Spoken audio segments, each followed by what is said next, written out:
नमस्कार मित्रांनो, पुन्हा एकदा तुमचं पेन्शन टॉक्स विथ चिंदरकर या यूट्यूब चॅनलवर स्वागत आहे.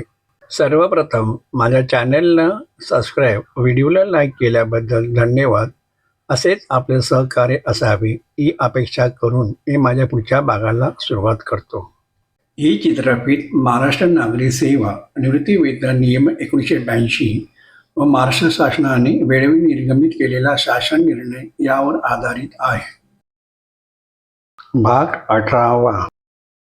राज्य शासकीय कर्मचाऱ्यांना सेवांतर्गत आश्वासित प्रगती योजना लागू करण्याबाबत शासन निर्णय दिनांक 8 जून 1995 नुसार अंमलात आलेली कालबद्ध पदोन्नती योजना बंद करून त्याऐवजी शासन निर्णय दिनांक 20 जुलै 2001 अन्वये सेवांतर्गत आश्वासित प्रगती योजना लागू करण्यात आली आहे. ही योजना दिनांक 1 ऑगस्ट 2001 पासून अंमलात आली आहे.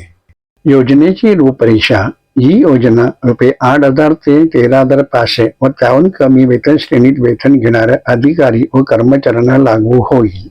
या योजनेचा लाभ संबंधित पदावरील 12 वर्षाच्या नियमित सेवेनंतर अनुज्ञेय होईल.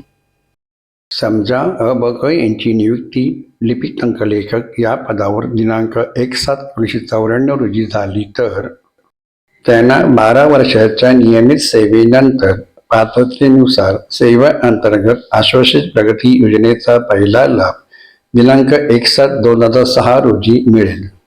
सेवेत 2 किंवा त्याहून अधिक वेळा नियमित पदोन्नती मिळालेल्या कर्मचाऱ्यांना या योजनेचा लाभ मिळणार नाही.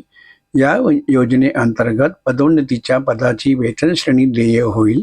जिथे पदोन्नतीची पद उपलब्ध नाही तिथे एकाकी पदावरील कर्मचाऱ्यांना परिशिष्टामध्ये दिलेल्या वेतन श्रेणी देय होईल. एकाकी पदावरील कर्मचाऱ्यांना सेवा अंतर्गत आश्वासित प्रगती योजनेअंतर्गत अनुज्ञेय होणारी वेतन श्रेणी. समजा अ.ब.क. हे पहिल्या लाभापूर्वी 2550, 55, 2660, 60, 3200 ही वेतन श्रेणी धारण करीत असतील तर त्यांना पहिल्या लाभानंतर 2610, 60, 2910, 65, 3300, 70, 4000 ही वेतन श्रेणी अनुज्ञेय होईल. जिथे परिशिष्टातील वेतन श्रेणी मंजूर करण्यात येईल तिथे गोपनीय अहवालाच्या आधारे पात्रता तपासण्यात येईल.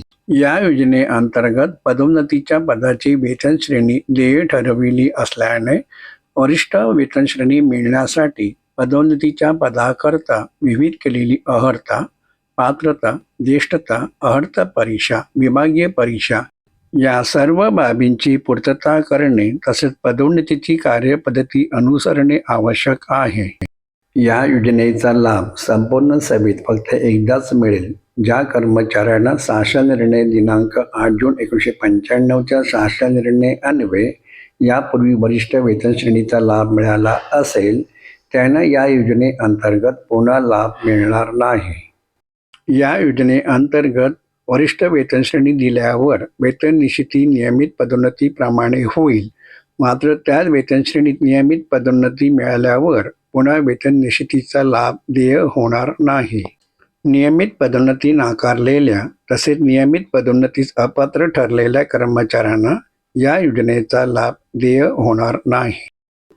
या योजनेअंतर्गत पहिला, दुसरा अथवा दोन्ही लाभ मंजूर केल्यानंतर प्रत्यक्ष नियमित पदोन्नती नाकारलेल्या व नियमित पदोन्नतीस अपात्र ठरलेल्या कर्मचाऱ्यांना देण्यात आलेला लाभ काढून घेण्यात येईल.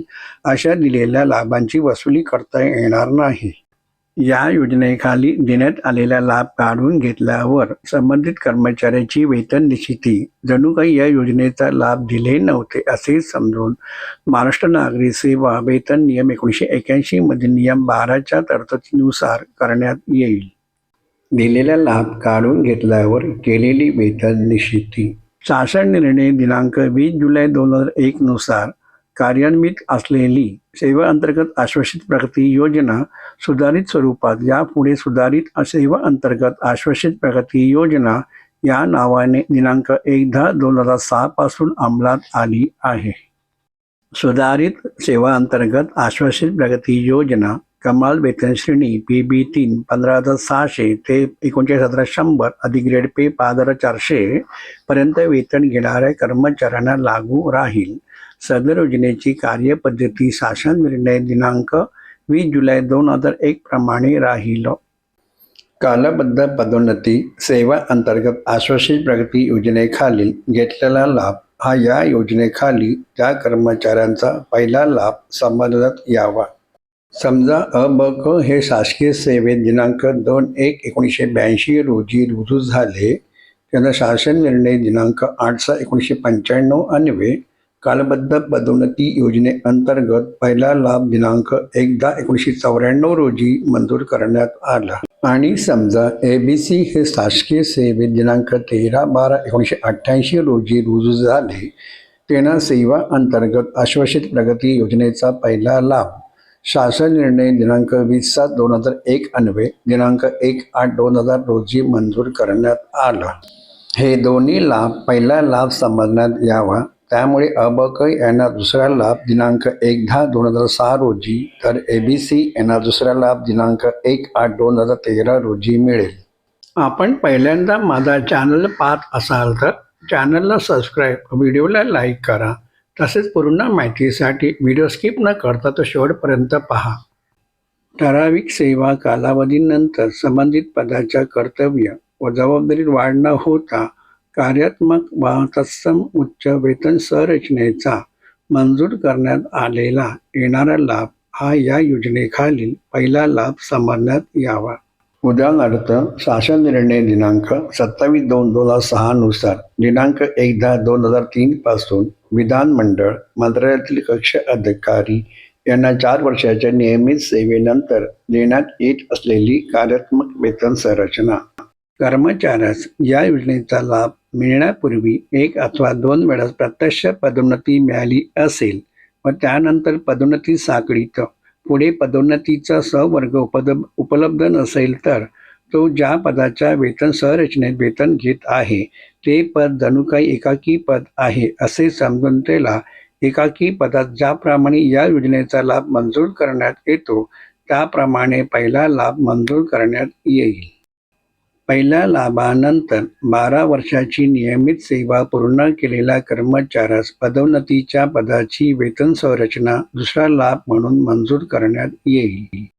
तथापि या योजनेतील पहिला लाभ म्हणून ज्या पदाची वेतन संरचना मंजूर करण्यात आली आहे त्या पदाला ठराविक सेवा कालावधीनंतर त्या पदाच्या कर्तव्य व जबाबदाऱ्यात वाढ न होता अकार्यात्मक व तत्सम उच्च वेतन संरचना मंजूर करण्यात येत असेल तर ती अकार्यात्मक व तत्सम उच्च वेतन संरचना दुसरा लाभ म्हणून मंजूर करण्यात येईल.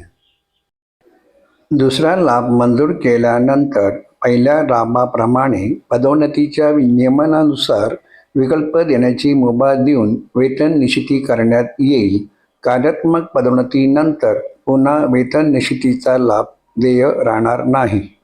एक प्रत्यक्ष पदोन्नती मिळाल्यानंतर या योजनेखाली पदोन्नतीच्या पदाच्या वेतन संरचनेचा पहिला लाभ मिळाला असेल आणि त्यानंतर पदोन्नती साखळीत पुढील पदोन्नतीचा सहवर्ग उपलब्ध नसेल किंवा या योजनेअंतर्गत एक लाभ मिळाल्यानंतर एक प्रत्यक्ष पदोन्नती मिळाली असेल आणि त्यानंतर पदोन्नती साखळीत पुढील पदोन्नतीचा सहवर्ग उपलब्ध नसेल किंवा कर्मचाऱ्यास या योजनेखाली पदोन्नती पदाच्या वेतन संरचनेचा पहिला लाभ मिळाला आहे व त्यानंतर पदोन्नती साखळीत पुढील पदोन्नतीचा सहवर्ग उपलब्ध नसेल तर या तिन्ही प्रकरणी कर्मचारी ज्या पदाच्या वेतन संरचनेत वेतन घेत आहे ते पद जणू काही एकाकी पद आहे असे समजून त्या वेतन संरचनेतील एकाकी पदाला योजनेच्या पहिल्या लाभाअंतर्गत अनुज्ञेय असणारी वेतन संरचनेचा दुसरा लाभ म्हणून मंजूर करण्यात येईल. एकाकी पद म्हणजे काय? एकाकी पद म्हणजे असे पद ज्यावर पदोन्नतीसाठी कोणतीही उच्च श्रेणीची पदे उपलब्ध नसतात किंवा ज्यांचा कोणताही पद निश्चिती साखळी नसते. अशा पदांवर काम करणाऱ्या कर्मचाऱ्यांना पदोन्नतीची संधी उपलब्ध होत नाही. थोडक्यात ज्या पदाची जबाबदारी एकाच प्रकारची राहते आणि वरिष्ठ पदोन्नतीची साखळी उपलब्ध नसते त्या पदाला एकाकी पद म्हणतात. उदाहरणतः वाहन चालक, दूरध्वनी चालक, मेस्त्री, आरोग्य पर्यवेक्षक, माळी इत्यादी. अशा पदांवरील कर्मचाऱ्यांना 10, 20, 30 वर्षाच्या सेवेनंतर पदोन्नतीऐवजी सुधारित आश्वासित प्रगती योजनेचा लाभ दिला जातो. अशा पदांवरील कर्मचाऱ्यांना 12 वर्ष शासन निर्णय दिनांक 8/1995 प्रमाणे, 24 वर्ष शासन निर्णय दिनांक 1/4/2010 प्रमाणे व 30 वर्षाच्या सेवेनंतर शासन निर्णय दिनांक 2/3/2019 प्रमाणे पदोन्नतीऐवजी सुधारित आश्वासित प्रगती योजनेचा लाभ दिला जातो. एकाकी पदावरील कर्मचाऱ्यांना पहिला लाभ शासन निर्णय दिनांक 31/8/2009 परीक्षेत 2-2 मधील तरतुदीनुसार खालील तक्त्यात नमूद केल्यानुसार मंजूर करण्यात येईल. एकाकी पदावरील कर्मचाऱ्यांना पहिल्या लाभानंतर 12 वर्षाची नियमित सेवा पूर्ण केलेल्या कर्मचाऱ्यांना खालील तक्त्यात नमूद केल्याप्रमाणे दुसरा लाभ देण्यात येईल. एकाकी पदावरील कर्मचाऱ्यांना पहिला व दुसरा लाभ. पहिला लाभापूर्वी वेतन श्रेणी 5,200, 20,200 अधिक ग्रेड पे 1900.